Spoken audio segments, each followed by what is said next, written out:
एकेकाळी देशभरात माशाचा सुगंध पसरायचा आणि जिथे लाखो लोकांचं पोट भरायचं ते ससून डॉक आता बंद पडलं आहे। 13 नोव्हेंबर 2025 रोजी इथे मुंबई पोर्ट ट्रस्टने मोठी कारवाई करून अनेक गोडाऊन बंद करून त्याच्यावरती कारवाई केली आहे। त्या कारवाईनंतर महाराष्ट्र फिशरी डेव्हलपमेंट वरती अनेक प्रश्न उभे राहिले। ते म्हणजे 2014 ला कोर्टाने ऑर्डर पास केली होती की ही जागा मुंबई पोर्ट ट्रस्टची आहे, 6 महिन्यात ही जागा खाली करा। 6 महिने दिले होते पण कारवाई 11 वर्षानंतर झाली आहे, म्हणजे कंटेम्प्ट ऑफ कोर्टची अवहेलना इथे केलेली दिसून येत आहे।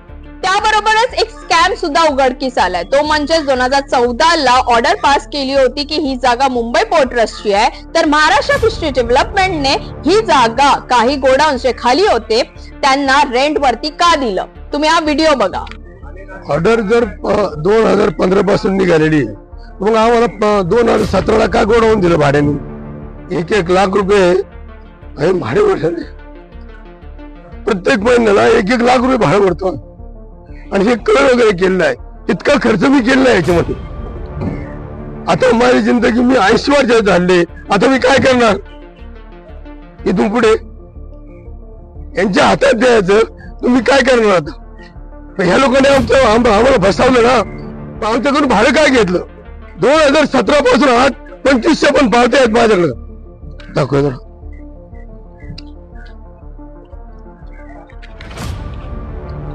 हे बघा। ये देखो भाई, मैंने सब पूरा भाड़ा भरा है 2025 तक, पूरा रिकॉर्ड है, तो भी हम लोग को बाहर निकाला। इसका मतलब क्या? ये देखो मेरे भाई लोग किधर छीन रहे हैं, क्या अवस्था है। हम लोग को निकाल दिया, सामान वामान फेंक दिया, इसका मतलब क्या है? क्या करेगा हम लोग, किधर जाएगा?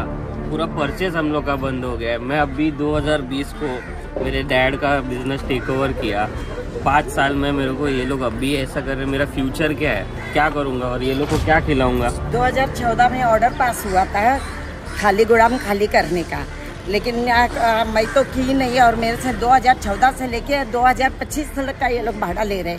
मेरे को तो निकलने के लिए भी नहीं बोले, और हर महीना 10%, हर साल 10% बढ़ा के भाड़ा लेते थे।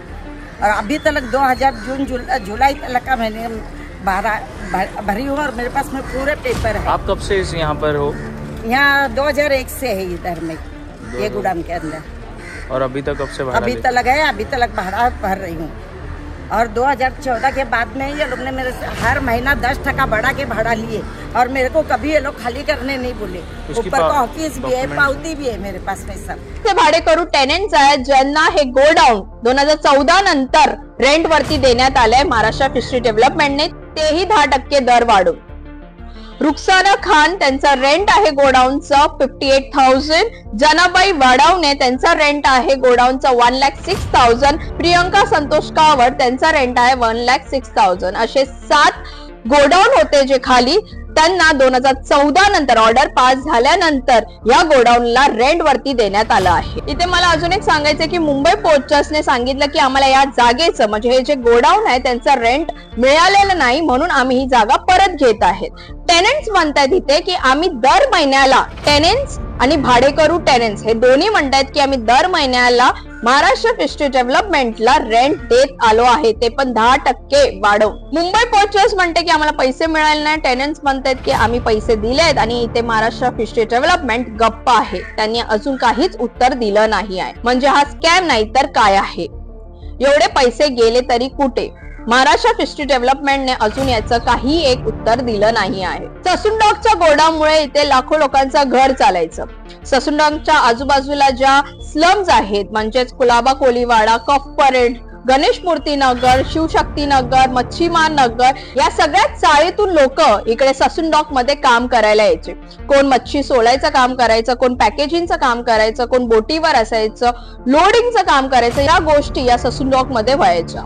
पण आता गोडाऊन नसल्यामुळे सगळी कामं रस्त्यावर करण्यात आले। ना शेड भेटत आहे त्यांना, ना पाणी भेटत आहे, नाही जागा। लोक उन्हामध्ये रस्त्यावरती काम करत आहेत। काही गोडाऊन्स आहेत ससून डॉक वरती ज्यांच्यावरती कारवाई झाली नाही आहे, पण त्यांच्यावरती सुद्धा बीएमसी इलेक्शन नंतर त्यांच्यावरती सुद्धा कारवाई होणार आहे। लोकांच्या मनात प्रश्न आहेत की ही जागा ससून डॉकची जागा कोणत्या प्रायव्हेट कंपनीला देणार आहे का किंवा इथे मोठा प्रोजेक्ट होणार आहे का, कारण आधी बोट्स करंजाला गेल्या, आता गोडाऊन वरती कारवाई होत आहेत. जर गोडाऊन बंद झाले तर लोडिंग, एक्सपोर्टिंग, फिशिंगचा जो प्रोसेस असतो तो बंद पडेल. लोक इथं कामं करायला येणार नाहीत, लोक बाहेर कामं शोधतील. कामं बाहेर शोधले तर घरे रिकामे होतील. जसं धारावीच्या लोकांना मुलुंडला पाठवलं तसं इकडच्या स्लमला सुद्धा कुठे दुसरीकडे पाठवणार आहेत का? कारण लोक जर इकडे रोजगार त्यांना भेटत नाही आहे तर ते बाहेर जातील रोजगारसाठी आणि मग घरे इकडची रिकामी होतील.